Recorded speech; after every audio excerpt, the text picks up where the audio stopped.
Olá, estamos aqui para apresentar o nosso TCC sobre transformações lineares e suas aplicações para o curso de Licenciatura em Matemática na Univesp.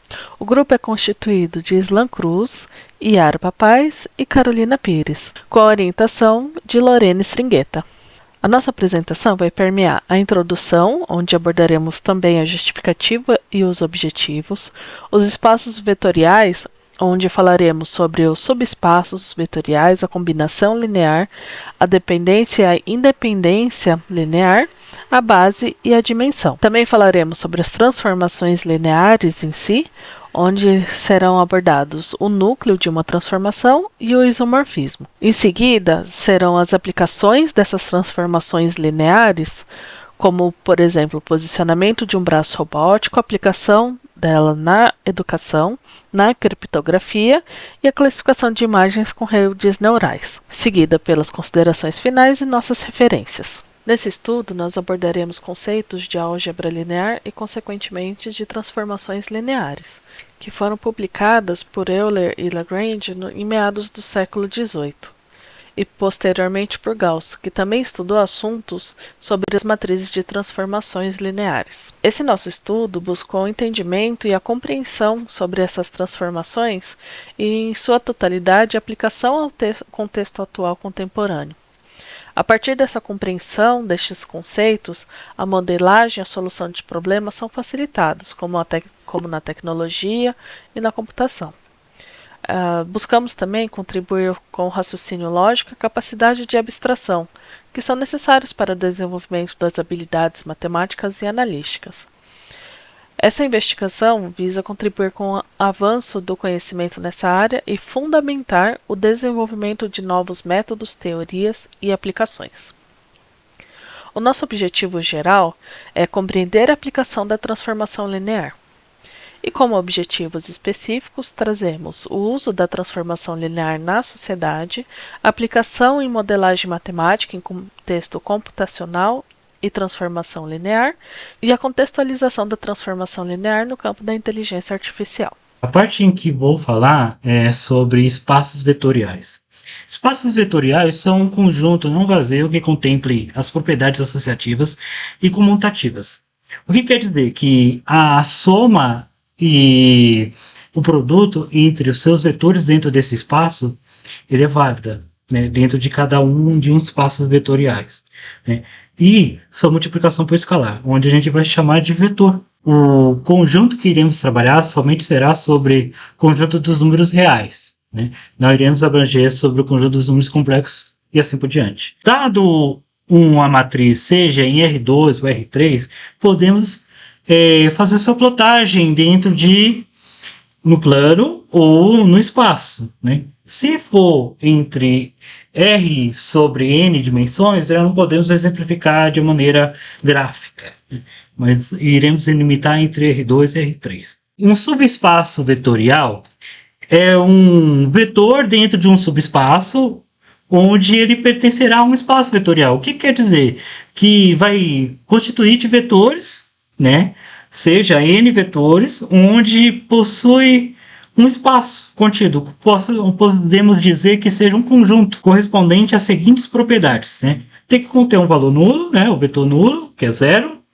Ele é fechado sobre adição e é fechado sobre multiplicação por escalar, né? Que é o que vale pelas propriedades que a gente disse anteriormente sobre espaços vetoriais. Na combinação linear, se cada conjunto de espaço vetorial tem seu subespaço vetorial com, seja, n vetores qualquer, contido dentro, né, de um espaço vetorial, podemos fazer o seguinte: através das propriedades já citadas anteriormente, né, a combinação desses, ou seja, é a soma ou produto dos mesmos, né, seja da associativa ou comutatividade.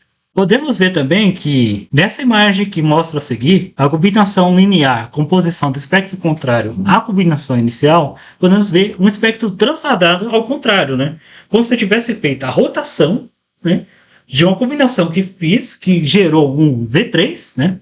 Só que do lado ao contrário, né? Ou seja, pode ser um losango.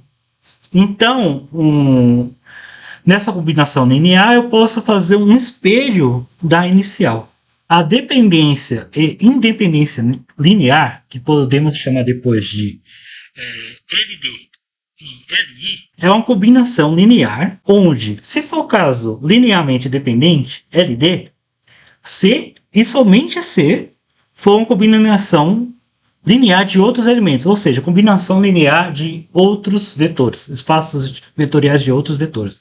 Caso contrário, será linearmente independente. A definição de base dentro de espaços lineares na álgebra linear é a definição de base onde se aplica ao caso, por exemplo, eu tenho uma base que seja de H, onde tem um espaço V, né? Porque todo espaço vetorial é um subespaço dele mesmo, onde tenha, por exemplo, um conjunto finito B, né, com N elementos de um espaço vetorial V.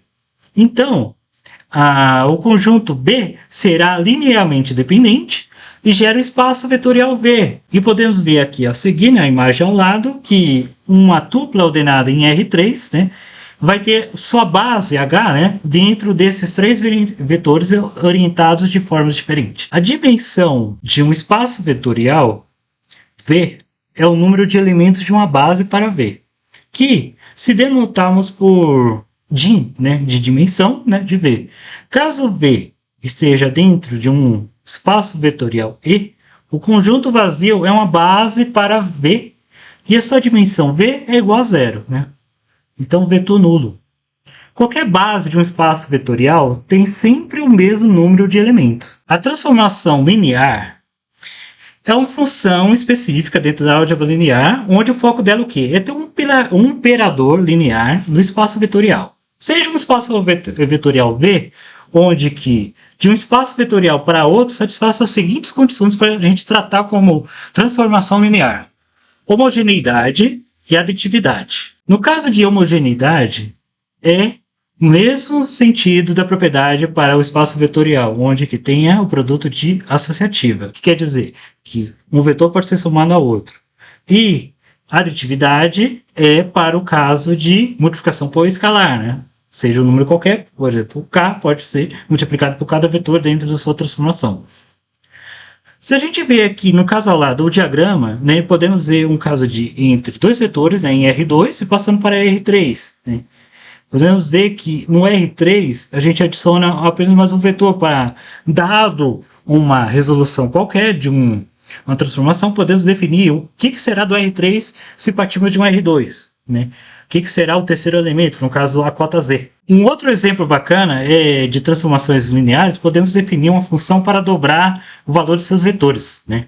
Então, dado um vetor qualquer, né, seja o seu valor inicial, queremos dobrar ele. Né? Podemos gerar uma imagem, né, e plotar ela, né, dentro de um plano ou no espaço, se for entre R2 e R3, né, que será o dobro do seu valor original e gerará uma imagem que vai ser 2 vezes o seu valor inicial. Podemos também fazer uma função que seja, ao contrário do que a gente disse anteriormente de dobrar o valor de um vetor, podemos fazer a rotação do mesmo. Né?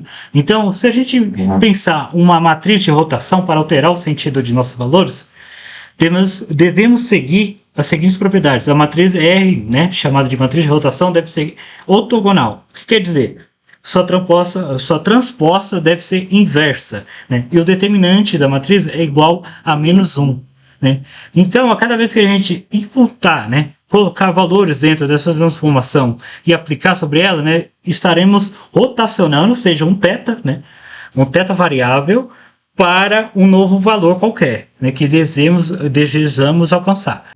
O núcleo de uma transformação linear, ou kernel em inglês, é o espaço nulo de uma transformação linear. Né? É o vetor nulo de uma transformação. Né? Se a transformação linear é um espaço vetorial, obviamente ela terá um vetor nulo dentro de seu domínio, e quando fazemos a transformação linear, seja para qualquer outro contradomínio, teremos um vetor nulo também nele. Além disso, a gente pode ver também a imagem de um kernel. Né? Ela sempre passará pela origem. O que quer dizer? Então, se temos sempre um vetor nulo, seja no domínio e no contradomínio de uma transformação linear, então, se passarmos uma reta baseada no kernel dessa transformação, sempre passará pela origem. Se temos dois espaços vetoriais U e V e sua transformação linear entre eles será abjetora, o isomorfismo terá injetividade e subjetividade sobre ele. Quer dizer, a sua imagem será injetora, seus vetores distintos em V têm imagens distintas em W, né? Onde vai passar a sua transformação. Então, ele pode ser tanto injetivo como sobrejetivo no contradomínio. Agora, aplicando as transformações lineares, vamos dar o exemplo de um posicionamento de um braço robótico. Agora, aplicando as transformações lineares, vamos dar exemplo de um braço robótico, uma forma de evitar trabalhos repetitivos, perigosos. Neste exemplo, nós temos um braço robótico que tem elos e juntas. Essas articulações atendem a coordenadas iniciais, que podem ser representadas por x0 e y0. E a partir da movimentação necessária, a gente utilizando a rotação e a translação, ou a translação e a rotação, seguida da rotação, utilizando as transformações lineares, a gente consegue definir qual que é o ponto inicial e qual que é o ponto final que esse braço robótico terá. A aplicação das transformações lineares na educação é prevista pelo BNCC, que é a Base Nacional Comum Curricular Brasileira. Os estudantes de ensino médio precisam utilizar algumas estratégias e conceitos, propor algumas ações para investigar os desafios do mundo contemporâneo, utilizar de estratégias e definições de procedimentos matemáticos. Dessa forma, existe uma habilidade em específico que requer que a pessoa estudante possa resolver e elaborar problemas do cotidiano da matemática. A partir das bases da álgebra linear, que são passadas no ensino médio, o estudante de áreas de exatas, que posteriormente vão utilizar uma forma mais avançada, como em cursos de engenharia, de física aplicada, por exemplo, podem utilizar esse conhecimento de forma mais sólida. E os professores precisam oportunizar a reflexão dos objetos dessa disciplina, além de definir e exemplificar os conceitos. Uma forma de fazer essa aplicação é utilizando o software já conhecido GeoGebra, possibilitando a experimentação de dinâmicas e visualização das transformações lineares. A criptografia, que é um modelo de segurança cibernética, surgiu a partir da LGPD, que é a Lei Geral de Proteção de Dados Pessoais. E essa criptografia se tornou cada vez mais necessária para a segurança dos dados dos usuários de forma geral.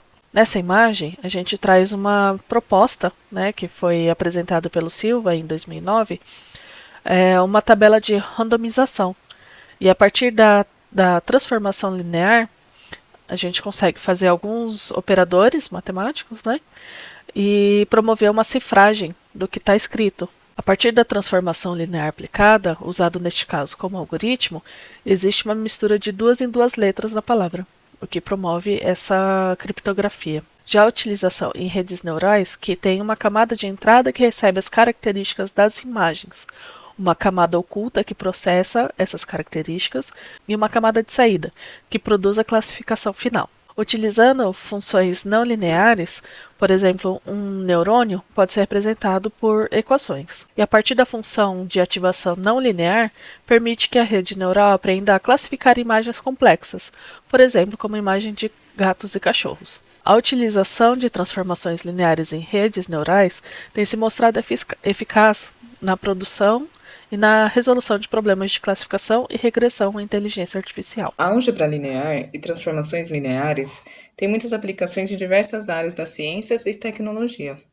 Algumas das principais que podemos citar são a análise de dados, a engenharia elétrica, ciência da computação, geometria e jogos de videogame, e por aí vai. Mas nesse trabalho nós abordamos especificamente 4 aplicações, que são o posicionamento de um braço robótico, as transformações lineares aplicadas na educação, suas aplicações em criptografia e, por fim, a aplicação em redes neurais. No caso do braço robótico, a transformação linear está relacionada aos movimentos de rotação e translação desse braço. E no nosso trabalho foram utilizadas várias representações gráficas, matrizes matemáticas para representar esse movimento do braço robótico. Agora, em relação à transformação linear aplicada à educação, ela pode ser usada como ferramenta para ajudar a desenvolver o raciocínio matemático nos alunos, e, sobretudo, para aqueles que seguirão a área de exatas, como a engenharia. Já na criptografia, que é um ramo de extrema importância em relação à comunicação e armazenamento de dados, a transformação linear ele pode ajudar na segurança dessa informação, né, da informação. Enquanto nas redes neurais, a transformação linear tem importante aplicação para ajudar na classificação de objeto por imagem. Então, nesse trabalho, a importância, né, da álgebra linear e da transformação linear e muitos usos teóricos e práticos já estão ocorrendo, né, como já foi citado anteriormente. E com o surgimento de novas tecnologias, a tendência é que essa transformação linear seja ainda mais utilizada. Daí a importância de seu estudo. Portanto, as novas explicações ainda surgirão para esta ferramenta matemática, que tem se mostrado muito robusta e aplicável para situações teóricas e práticas do nosso cotidiano. As referências que utilizamos para poder realizar esse trabalho foram Cilandro, de R. Amorim, né? 4 aplicações de álgebra linear na engenharia, onde pegamos aplicações de álgebra linear e suas transformações lineares no campo do dia a dia, né, 2017. Utilizamos também os livros de Boldrini e Ulloa para podermos fazer uma revisão bibliográfica e uma revisão literária sobre o assunto. Pegamos também assuntos sobre Boulos de Camargo, geometria analítica com tratamento vetorial, para podermos ter um embasamento, né, de vetores no plano, e entre outros.